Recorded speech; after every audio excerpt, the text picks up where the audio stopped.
BTR accord जानायनि उनावहाय BTR accord जानायनि उनावहाय सासे एक्स एनडिएफबि सानै आदा जोंसार आदा जनक जे गावथारजादोंमोन बिनि बिफाफोरनाव सोङै जुदि बर' हारिनि थाखाय दासिमबो साननाय दंबावोब्ला दिनै बे आदा सुजितनि मार्टियार समाव दिनैसिमबो मानो अन्थाइ मुंख्लं मानो आदानि थाखाय लुनानै हैयाखै दाव फाननानै दिनै एमाव देनानै दिनै आंना बुंनाया भुल जानाय नङा सोरबा जौ फाननानैबाबो दिनैहाय आन्दलनाव एसे कन्ट्रिबिउसन होबोदोंमोन एक्स एनडिएफबिनि जिउनि थाखाय मानो प्रटेक्सन होआखै नोंथाङा बै बिमा बुरिनि मेगननिफ्राय जे मोदैजों लुनाय बै मोनसे फिसा थुरिनि न'नि सानजाहा एसे थांनानै गुरुदेब कालिचरन ब्रह्मनि मोनसे अन्थाइनि मुर्ति दङ बे मुर्तियाव दिनै जोंनि मानगोनां प्रमद बर' साराहाय दिनै मानो लाइट मोनसे लागायना होनो हायाखै जोंनि जे राजा प्रमद बर' बिथाङाहाय सुइजारलेण्ड बाहायनो बुंदोंमोन बिनि बिटिसिखौ नाथाय दिनै बिथाङा सुइजारलेण्ड बानायनायनि मुङाव सुइजारलेण्ड थांनो थाखाय बिथाङा गावनि पकेटखौ गरम खालामगासिनो दङ गिबियावनो आंनि अननाय आरो आंनि सिबिनायखौ साफ्रोमबो रायजो राजानिसिम आं जासिहरनाय थाबाय दिनैहाय बिटिसिनि अबस्था जेखौ जों बयबो रायजो राजा नुगासिनो दङ बे अबस्थाखौ जोङो गोख्रों नुवाखै बा जोङो स्ट्रं नुवाखै जों नुनो मोनदों जे जोंनि बिटिसिआ बिराद दुरबल अबस्थायाव दङ दा दुरबल अबस्थाया मानो जादों जेरैहाय जोंनि न'खरनि गार्जेन बा जोंनि न'खरनि बिमा बिफाया जुदि थिग थायाबा जेरै जोंनि फिसालाफोरा बा फिसाफोरा जेबायदि अभद्रमि खामानि मावनो नागिरो बा गाज्रि लामाजों आगान सुरलाङो थिग बेबायदिनो जे जोंनि बिटिसिनि गार्जेना बा जोंनि बिटिसिनि राजाया थिग नङैनि थाखाय जोंनि बिटिसिनि रायजो राजाफ्रा दिनै दुरबल जानांदों बेखौ नुनाहाय दिनै जों सानदों जों गोबां नायदोंमोन जोङो दिनैहाय बिपिएफआव जयेन जानायनि सिगां जोङो गुबुन पलिटिकेल पार्टिजों गैयामोन नंगौ बेक्तिगत मानसि हिसाबै जोङो सोरखौबा पार्टिखौ सापर्ट खालामो नाथाय जोङो पलिटिकेल पार्टियाव हाबथ'नाय अबस्थायाव जों गैथ'वामोन जों नायदों बिटिआर एकर्ड जानायनि उनावहाय जेब्ला जोङो दफाफोरखौ फरायदों बे समाव नायदों आरो जों बुजिदों आरो जों मोजां मोनदोंमोन जे बिटिसि एकर्ड जानायनि उनावहाय जेसेबां डेभेलपमेन्ट जानांगौ जोंहा जाबाय लामानिफ्राय लानानै दालांसिम जोंनि इनस्टिटिउसन सेक्टरावबो जोंना जानांगौ परिस्थितिया जोंना जाबाय बिटिसि एकर्डनि उनावहाय दिनैहाय बिटिआर एकर्ड जानायनि उनावहाय दे जुदि एक्स एनडिएफबि आदामोनहा जुदि जेलनिफ्राय गगोनबा जुदि एक्स एनडिएफबि आदामोननि थाखाय जुदि साख्रि मोनगोनबा बा जुदि एक्स रुंसारि जालांनाय जाय बिथां मुंख्लंमोन दङ जुदि बिथांमोननि न'खरा माबा मोनसे सेटेलमेन्ट मोनोबा दे जोंनि बर' रायजो राजानि थाखाय बे बिटिआर सुक्तिया मोजां होनना जों सानबाय थादोंमोन आरो बिनि उनाव जेब्ला प्रमद बर' सरकार फैबाय जों आरोबाव साबसिन मोनदोंमोन जे नंगौ जोंनि दिनैनि बिटिआर एकर्डखौ दैदेननाय प्रमद बर' बिथाङानो जुदि दिनै गावनो बिटिसिनि चिफ जाबायब्ला रायजो राजानि थाखाय मोजां खामानि मावगोनखौ जों निस्सय नुदोंमोन आरो जों नेबाय थादोंमोन नाथाय जोंनि बिटिसिआवहाय प्रमद बर' बिथां फैनायनि उनावहाय जे समाव जोंनि बिटिसिनि रायजो राजायाहाय दिनैनिफ्राय सोलाय हमला होननानैहाय जोंनि संग्रामि आदा एक्स एनडिएफबि मोनाहाय दिनैनिफ्राय जोङो सोलाय हमला होननानैहाय जोंनि सिलाइनि मुसुखाखौ बै पाटगावनि फोथाराव दिनै दुलाराय बर' फरायसा आफादनि सावनायनिफ्राय लानानै जोंनि सिगांनि सिमावहाय जोङो दिनैनिफ्राय आरो सोलाय हमला होनना जे समाव जोंनि आदा एक्स एनडिएफबि मोना सारेन्डार जानानै दिनै एकर्ड खालामदोंमोन दिनै बिथांमोनखौहाय बिथांमोननि थाखाय जे माबा मोनसे सुबिदा खालामनानै होनाय बिथांमोनखौ जे साख्रि होनाय जों नुनो मोनाखै दिनैहाय एक्स एनडिएफबि आदामोना दासिमबो जेलाव दङ थां सोंहै आदामोन बै बिमा दुखुनाव सोंहै जायनि फिसालायाहाय 20 बोसोरनिफ्राय दिनैसिमबो जेलाव दङ बै बिफा बोरायनाव सोंहै जाय दिनै गावनि फिसालाखौ मुंख्लं जानाय नुहैदों बै बिमा बुरिनाव सोंहै जाय दाख्लैसो बै बिफा बोरायनाव सोंहै जाय दाख्लैसो बिटिआर एकर्ड जानायनि उनावहाय सासे एक्स एनडिएफबि सानै आदा जोंसार आदा जनक जे गावथारजादोंमोन बिनि बिफा बोरायनाव सोंहै जे आयं नोंथाङा दिनैहाय नोंथांनि फिसालाखौ नोंथाङा रुंसारि जालांनाय नुलांबाय नोंथाङा लुगैयामोन नामा जे नोंथांनि फिसालायाबो साख्रि मावनानैहाय दिनै नोंथांनि न'खरखौ नायनाय लुगैयामोन नामा सोंहै आदामोनाहाय दिनै बे आयंनि दुखुआव बे गोसोआव माबायदि दुखु जानानै दङ जों रायजो राजाया बुजिनांगोन बेबायदि परिस्थितिखौ सोर लाबोदों दिनैहाय जोङो आसाम पुलिसनि गुलिनिफ्राय जोङो उद्धार जानो थाखाय जोङो दिनै आन्दलन खालामदोंमोन आरो जों सुक्ति खालामदोंमोन जाहाथे जोंनि बर'नि बिर जोहोलावफोराहाय आसाम पुलिसनि गुलिनि शिकार दाजाथोंसै होननानै जोङो दिनै बिटिआर एकर्ड बड' पिस एकर्डखौ खालामदोंमोन नाथाय जुदि दिनै जोंनि प्रमद बर' साराहाय जुदि थारैनो जुदि बिटिसिनि रायजो राजानि थाखाय सानमारदोंब्ला थारैनो जुदि दिनैहाय एनडिएफबि आदामोननि थाखाय सानदोंबा बे एक्स एनडिएफबि आदामोनखौ मानो एक्स एनडिएफबि आदामोनखौ दिनै मानो बिटिआर एकर्ड जानायनि उनाव मानो गावथारहोबावखो आरो दिनैहाय गावथारनायनि उनाव जों सावरायदोंमोन जों रायजो राजाया डिमान्ड खालामदोंमोन जे प्रमद बर' सार जुदि एकर्डनि उनाव जुदि साख्रि मोनखानांगौआनो दङब्ला नैबे गावथार जानाय जे मोननै न'खर दङ आदा जोंसार आरो आदा जनकनि न'खरनि थाखाय माबा मोनसे खालामना होदो बा साख्रिखौ एडभान्स होदो बे समावहाय जों मिथिनो मोन्दों जे केजुवेल साख्रि होगोन होननानैहाय जे केजुवेल साख्रिया माब्लाबाबो सरकारि जाया आरो बेयाव जोंना बांसिन मोनसेयाव दुखु नांबावदों जे गावथार जानाय आदा जोंसारनि जाय बिसि आंगो बिसि बिथाङाबो सासे एक्स एनडिएफमोन बाजैयाहाय दिनैहाय 17-18 बोसोरावहाय जे समावहाय गावनि बिमा बोराय बुरैनो ओंखाम संना होनांगौ जे समावहाय गावहा एसे उनावहाय हाबा जाना गावनि न'खर संसार गथ' गथाय खांनांगौनि दायित्व सुदोंमोन बे समावहाय दिनै बे आदा जोंसारनि बिसि बाजैयाहाय दिनै गावनि न'खरखौ दसे दोनथ'नानै दिनै हाग्रायाव थांनानै दिनै संग्राम खालामहैफादोंमोन दिनै मानो खालामदों जाहाथे जेबायदि जोंनि बर' हारिया नासयजायो गादब जायो मुगै जायो जों गुबुनजों बै समाव आयं मोना खोन्थानो सोलोंगौ दा दानि आयं बोराय बुरैफोरा मोनसिखौ जाय खस्थ' मोनबोदों बुङोमोन बै समावहाय जोङो खदैबो मुजुला जायोमोन ट्रेन गाखोनो सान्ति गैयानो गुवाहाटियाव थांनो सान्ति गैया माहायबा गुवाहाटियाव थांनानै फरायहैनो सान्ति गैया जेरावबो गादब जानाय बेफोरनि थाखाय उद्धार जानो थाखाय बा रैखा खालामनो थाखाय दिनै बै जोंनि बर' बिमा जाय दिनैहाय गावनि बिमा बिफाखौ फुजिनांगौ समाव दसे दोनथ'नानैहाय दिनै हाग्रायाव थांना संग्राम खालामहैफादोंमोन दिनै बिथांनो दिनै मारै 4 ग्रेड केजुवेल साख्रि जासिखो जे साख्रिया दर्जा फांनाय जे साख्रिया दर्जा खुलिनाय टेबोल फुगारनाय खोरखि फांनाय दै लाबोना होफैनाय हासिब सुनाय साख्रिखौ सासे एक्स एनडिएफबि जायनि फिसायाबो एक्स एनडिएफबिआव आरो गावथार जाबावनाय बेफोरबायदि बिथांनो दिनै जोंनि प्रमद बर' सारनि नेतृत्वआवहाय दिनै UPPL सरकाराहाय दिनै बे एक्स एनडिएफबि जाय गावथार जाबाय बिनि बिसियाबो एक्स एनडिएफबिआव बिथांनो दिनै बे बाजैनो मारै दिनैहाय हासिब सिबग्रा साख्रिखौ दिनै प्रमद बर' सारा होनो जासिखो जों गिनाय मोन्दों जे जोंनि जे 10 बोसोर उनावहाय जोंनि परिस्थितिया माबायदि जाहैगोन जों गिनाय मोन्दों जायनि थाखाय आं खावलायनो सानदों रायजो राजा नोंथांमोनखौहाय जे प्रमद बर'आ जुदि थारैनो जुदि बर' हारिनि थाखाय साननाय दङब्ला बा बिदेशिनि आं बर'नि थाखाय बुंग्रोबाय दे जुदि प्रमद बर' साराहाय जुदि बर' हारिनि थाखाय साननाय दंमारोब्ला बै जाय गिबि मुंख्लं सुजित नार्जारि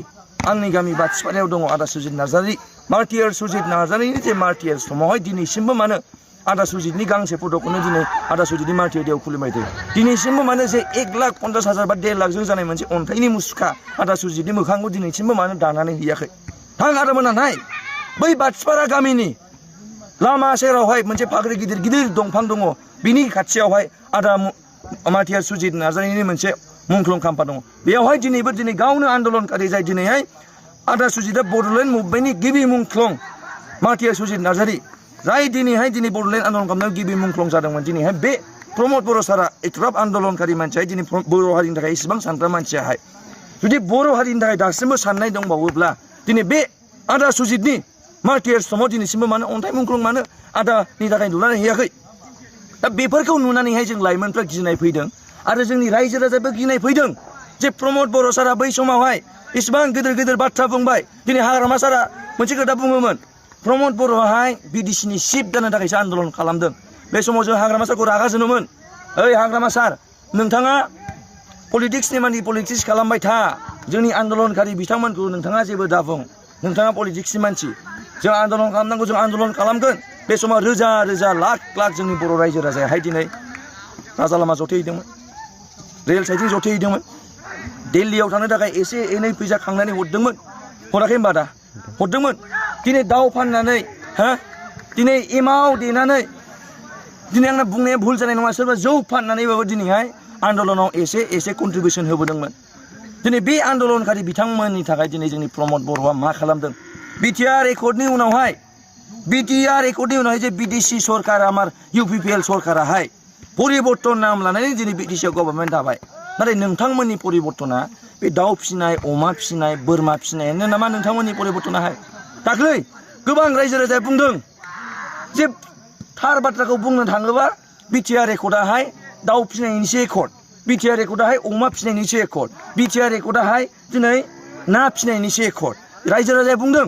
जे बिटिआर एकर्डआ जुदि थगायजानाय नङाब्ला दिनैसिमबो मानो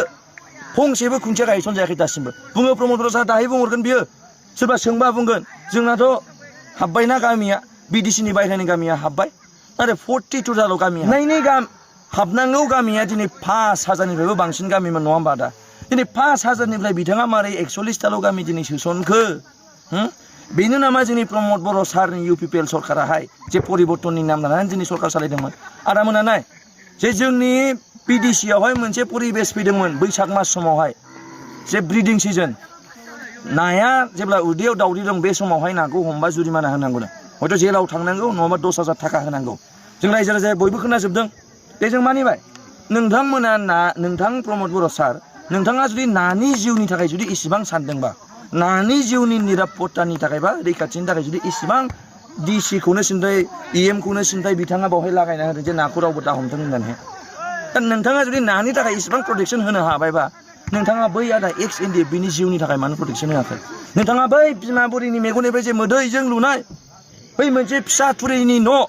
चिरांनि लावखुरिगुरि आरो चिरांनि अन्यान्य गामियावहाय लुनाय न'खौ जे नोंथांनि सोलिबाय थानाय सरकारनि JCBआ जे बिथांमोननि न'खौ जे सिफायहैदोंमोन बे समाव नोंथाङा मानो रैखाथि होनो हायासै जोंनि PDCनि बा बर'नि रायजो राजानि जिउनिफ्राय बांसिन नोंथांनि गुनाहाय नायासो जाहैबाय नामा दिनै नानि गुननिफ्राय बांसिन दिनै BDCनि न' सिफायनायासो जाबाय नामा BDCनि रायजो राजा न' सिफायनाया माब्रै नोंथाङा माब्रै सिफायनो हाखो बै बर' बिमामोनाहाय बेसेबां जों नुदों निउसावहाय गाबै गाबै बुंबाय दं आयंमोन प्रमद बर' बै समाव जोंबो आन्दलन खालामबोनाय मानसि नोंजों रेल साइथिं जथायहैनाय मानसि नोंजोंहाय दिनै जोङो राजा लामा जथायहैनाय मानसि बै समाव थैनि सहि जोंबो होदों बै समाव जोङो माइरं खांबा एसे एनै फैसा खांबा जे दिल्लीयाव थांनायनि थाखाय फैसा खांनाय समाव बिसोरबो हरदोंमोन बिथांमोना बिसोर बुंदों जे बे परिबेसखौ नायनो थाखायसो जोङो आन्दलन खालामदोंमोन नामा दिनै जोंनि बर' बिमायाहाय गावनि जायगायावनो गावनि रायजोआवनो दिनै होखारजागासिनो दङ बेनो नामा प्रमद बर' सार नोंथांनि आन्दलन खालामनानै दिनै बर' हारिखौ लानानै जे राजा लामा जथायनाय रेल साइथिं जथायनाय दिनै बेनि थाखायसो नामा बै बर' बिमानि न'खौ सिफायनो थाखायसो नोंथाङा आन्दलन खालामदोंमोन नामा बेफोरखौ नुनानै जों लाइमोना गिनाय फैयो नोंथाङानो बुङोमोन जे जोंनि बे ओनसोलावहाय 5 फुट 10 फुट 100 फुट जावबाबो दिनै गोदो गोदायनि आयं आबैमोननि हारा मोनगोन होननानै बुङो दा नोंथाङानो दिनै जोंनो फोरोंबोबाय नोंथाङानो खोन्थाबोबाय नाथाय नोंथाङानो मानो दिनै जोंनि बर' बिमानि न'खौ मानो सिफायखो दिनै नोंथाङा दिनै मानो XNDF आदामोननि दुखु खस्थ'खौ नोंथाङा मानो फंसेबो सावराया दिनै सोङै बै बिमानावहाय बै बिफानावहाय जाय गावनि फिसालाखौ दिनै रुंसारि मार्टियार जालांनाय नुबाय मुंख्लं जालांनाय नुबाय बिथांमोननि गोसोआव मा हब दंमोन आंनि फिसालायाथ' मुंख्लं जालांबाय बडलेण्डआल' मोनथोंसै होनना दिनैसिमबो बिथांमोना साननाय दंमोन जे समावहाय बर' हारिनि मेगना गेङाखैमोन जे समाव बर' हारिनि मेगना गेङाखैमोन जोंनि मानगोनां बड'फा उपेन्द्र नाथ फादार अफ ब्रह्म बर'आहाय बिथाङा जोंनि बर' हारिनि मेगनखौ खुलिनानै होदोंमोन दा बिथाङा मोनसे सिमां दंमोन आलादा रायजो सोमजिनाय बड'लेण्ड बे सिमांखौ सोर फेलें खालामखो रायजो राजायाथ' खालामाखै प्रमद बर' सार बिथाङासो खालामदों दिनै नोंथाङा जुदि मेंबायमोनब्ला नोंथाङा रिजाइन होनना दिनै पलिटिक्सआव हाबैमोन नाथाय नोंथाङा मा खालामखो जे बर' रायजो राजायानो मेंथ'बाय होननानै दिनै मोनसे फाइनाल एन्ड कमप्रिहेन्सिभ सुक्ति खालामनानै फैबाय इन्डियान गभर्नमेन्टजोंहाय बै रायजो राजायाथ' मेङाखैमोन जों मेङाखैमोन आदामोना मेङाखैमोन बै अन्यान्य आन्दलनकारिफोरा मेङाखैमोन नोंथाङा मेंदोंबा नों थाथ'मोन नाथाय नोंथाङा जाय बर' हारिनि मेगनखौ खुलिनानै होदों फादार अफ बड'फानि जे सिमां आलादा रायजो सोरजिनायनि सिमांखौ नोंथाङा मानो सिफायखो दिनै रायजो राजाया बुङो जे बिथाङा गुबुन हारिजों फिदिं जाबाय होननानै बुङो नाथाय आं सानो बिथाङा फिदिं जायाखै बिथाङा गावनो बेक्तिगत हिसाबै बर' हारिनि थाखाय साननाय गैयाखौ दिनै आंल' नङा रायजो राजायानो बुंगासिनो दङ एखे समानै दिनै टेट पास जानाय आसामनिया मोनबाय नाथाय BDCनिया मोनाखै BDCनि बायह्रानि टेट पास जानायफ्रा मोनबाय दिनै BDCनि सिंनि थानाय टेट पास जानायफ्रा मोनाखै नङा होमबा आदामा बै समाव प्रमद बर' सारा बुंदोंमोन जे भेन्सार स्कुलफोर दङ बेखौ प्रभिन्सियेलाइज खालामनांगौ दङ जोंहा गासिबो भेन्सार स्कुलखौ प्रभिन्सियेलाइज खालामगोन दिनै बै मास्टार बोरायनि दुखुआवसो मोनसिगौ दिनैहाय मा साननानै दङ बै मास्टार बोराया दिनैसिमबो स्कुलाव फोरोंगासिनो दङ जुथा मोनसे बायनो हाया सेन्देल मोनसे बायनो हाया नाथाय मा खालामखो बिथाङा भेन्सार स्कुलफोरखौ सिफायगासिनोसो दङ दिनै सरजाबगासिनोसो दङ दिनै इडुकेसन डिपार्टमेन्टआवहाय 3 कौटि 33 लाख इडुकेसन डिपार्टमेन्टनिफ्राय बाहायदों BDCनि इडुकेसन डिपार्टमेन्टनिफ्राय बाहायदों नलेज फेस्टिभेलाव सोरनो बाहायदों मिडियानो हरनो थाखाय फट'ग्राफिनो हरनो थाखाय फट' खेबनो थाखाय टि सार्ट बायनो थाखाय साफा खालामनो क्लिनिं आरो अनलाइनाव खामायनो थाखाय दिनै बिथाङा 3 कौटि 38 लाख रां बाहायदों इडुकेसन डिपार्टमेन्टनिफ्राय दिनै 5 कौटि 1 lakh ISPL inter 6 schedule premium league 5 कौटि 1 लाख बाहायदों इडुकेसन डिपार्टमेन्टनिफ्राय दिनैहाय 3 कौटि 7 लाख बे क'क्राझार डिस्ट्रिक्ट KDSC आवहाय ISPL खुंनायनि थाखाय बेवहाय 3 कौटि 7 लाख बाहायदों दिनैहाय 3 कौटि 50 लाख 3 कौटि 50 लाख टेम्परारि उडेन गेलारि बानायनो टेम्परारि स्टेज साजायनो ओंखाम जाग्रा न' लुनो दिनैहाय टेबोल चेयार बायनो मानि थाखाय ISPL खुंनो थाखाय बिथाङा 3 कौटि 50 लाख फैसा बाहायदों टेम्परारि दिनैहाय 83 लाख ख' कम्पिटिसन खुंनो थाखाय ख' गेलेनाय बादायारि खालामनो थाखाय ख' खुंनो थाखाय दिनै इडुकेसन डिपार्टमेन्टनिफ्राय सोलोंथाइ बिफाननिफ्राय 83 लाख फैसा बाहायदों मानि थाखाय बै साइनि बायहेरायावहाय लामा लुनो मानसिफोर पाब्लिक थाबायनायनि लामा लुनो आरो गारि दोननो थाखाय VIP गारि दोननो थाखाय पार्किंनि लामा लुनो थाखाय बिथाङा 83 लाख 80 कौटि 3 लाख बाहायदों इडुकेसन डिपार्टमेन्टनिफ्राय सोलोंथाइ बिफाननिफ्राय 52 लाख 53 लाख ISPL आव बाहायदों मानि थाखाय ट्रफि बायनो मेडेल बायनो मेगाजिन बायनो आरो अन्यान्य बुस्थु बायनो थाखाय दिनैहाय 50 लाख 2 लाख 53 लाख ISPL आव बाहायदों नेशनेल लेभेल वर्कशप अन स्पर्ट्स गेलेनायावहाय मोनसे वर्कशप खुंदों बेयाव बाहायदों 40 लाख दिनै बाहायदों 2 कौटि 49 लाख मायावहाय दिनै माबायावहाय नलेज फेस्टिभेलावहाय डाइनिं टेबोल बायनो दिनै डाइनिंनि न' लुनो ओंखाम जानो थफि बायनो कारेन्ट बिल हरनो लाइट डेक'रेसन आरो अन्यान्य खामानिनि थाखाय दिनैहाय बाहायदों 2 कौटि 49 लाख जाय बिथांमोना दिनै इउनिभार्सिटिनि बायह्राजों थाबायलाङो एखमबा मोना समावहाय दिनैसिमबो नाय इउनिभार्सिटिनि गेटनि बायह्रायावहाय मालाबा बिथांमोना लाइट नुफैदों नामा जायनि गथ'फ्रा दिनै इउनिभार्सिटियाव MA MSc खालामगासिनो दङ बिथांमोनासो गावनि फिसानावहाय जे नोंथांमोननि इउनिभार्सिटिनि गेटनि बायह्रायाव स्टुडेन्ट दंबानो फा नोंथांमोना सोंहै रायजो राजा सों खाथि खाला ओनसोलाव जुदि सोरबा MA MSc फरायनाय दंबा बड'लेण्ड इउनिभार्सिटियावहाय दिनै कौटि थाखा बाहायबाय 1 कौटि 2 कौटि नङा कौटि थाखा बाहायबाय दिनै बिथाङा इउनिभार्सिटिनि गेटआवहाय दिनैसिमबो मानो 10 लाखजों जानाय दिनै स्ट्रिट लाइट मानो लुनानै होआखै दिनैहाय जाय बर' हारिखौ धर्मनि गेजेरजों जाय फोसावबोदोंमोन दिनै जोंना गुरुदेब कालिचरन ब्रह्म गेटजों हाबनाय लोगो लोगोनो हाबनायनि बड'फानि सानजाहा एसे थांनानै गुरुदेब कालिचरन ब्रह्मनि मोनसे अन्थाइनि मुर्ति दङ बे मुर्तियाव दिनै जोंनि मानगोनां प्रमद बर' साराहाय दिनै मानो लाइट मोनसे लागायना होनो हायाखै समायना रमायना लाइट एसेबां कौटि थाखा बाहायबाय बै भेन्सार स्कुलाव मानो दिनै थिं लागायना होयाखै बै LP स्कुल गिजि जाय दिनैहाय थिं गब्लं दिनै दैज्लां समावहाय अखा सिजानानै दिनै जोंनि बर' फिसाफ्रा फरायगासिनो दङ दिनै बै जोंनि मास्टार सारा फोरोंगासिनो दङ खम बेथन मोननानैबाबो बेथन मोनालासिनो दिनै बे बिथांमोननि स्कुलनि थिङाव मानो दिनै बिथांमोना थिं गिजियाव मानो थिं सोलायनो हायाखै बै स्कुलाव जेरावहाय लोंनो थाखाय कल गैया गाज्रि जादों मानो थाखाय बेयाव फिल्टार लागायनो हायाखै बै मास्टार बोरायनो दिनै जाय 10 बोसोर 20 बोसोरनिफ्राय दिनैसिम भेन्सार स्कुलाव मावबोगासिनो दङ बिथांमोना दाबो सरकारि स्किम 1 लाख 2 लाखबो मोनथाराखै बिथांमोननो जुदि बिथाङा नैबे कौटि इडुकेसन डिपार्टमेन्टनिफ्राय टेम्परारि बुस्थुखौ बाहायनायनिफ्राय जुदि बिथांमोना 2 लाख रांबो हरोमोनबा बिथांमोना गोजोनगौमोन दिनै बिथाङा मा खालामगासिनो दङ इडुकेसन सेक्टरावबो बिथाङा नील आरो दिनै अन्यान्य सेक्टरावबो बिथाङा नील नंखायनो आं दिनैहाय एसेबां बुङालासिनो रायजो राजासिम आं बेखौनो खावलायनो सानदों जे नोंथांमोनहा बे जोंनि जे राजा प्रमद बर' बिथाङाहाय सुइजारलेण्ड बाहायनो बुंदोंमोन बेनो BTC-खौहाय नाथाय दिनै बिथाङा सुइजारलेण्ड बानायनायनि मुङाव सुइजारलेण्ड थांनो थाखाय बिथाङा गावनि पकेटखौ गरम खालामगासिनो दङ आरो गावनि पकेटआवहाय लाख फैसा बिथाङा जाखुमानानै लागासिनो दङ ओंखायनो आं खावलायो दिनै नोंथांमोनहा बुजिनानैहाय जोंनि सोलिबाय थानाय जाथायफोरखौ नुनानै जाहाथे नोंथांमोना बुजिनानैहाय बै UPPL सरकारनिफ्राय नोंथांमोना हिसाब बियो नोंथांमोना मा मावखो आरो मा मावलांगोन आरो बिथांमोना बुङो हाग्रामा महिला सारा मा मावदों होननानै नोंथांमोना लिरनानै लां हाग्रामा सार लुनाय इउनिभार्सिटि लामा दालां दिनै प्रमद बर' सार बिथाङा सानख'नो हानाय नङा दिनै राजु नार्जारिया बुङो जे फैगौ दानावनो जोंनि सेन्ट्रेल सिलेक्सन बर्ड CSB बेसेबांबा गोबाव कय मास जाखो दिनै बिथाङा बारे बुंबाय थायो सेन्ट्रेल सिलेक्सन बर्डखौ जोङो थाबैनो होसिगोन 5,000 लाइमोननो साख्रि होगोन बिथांमोना जेबायदि थगायबाय थायो बेखौ नुनानै जों रायजो राजाया आरो बिसास गैला आरो बयबो हाजार लोब रायजोफ्रा दिनै BPO जगदान जागासिनो दङ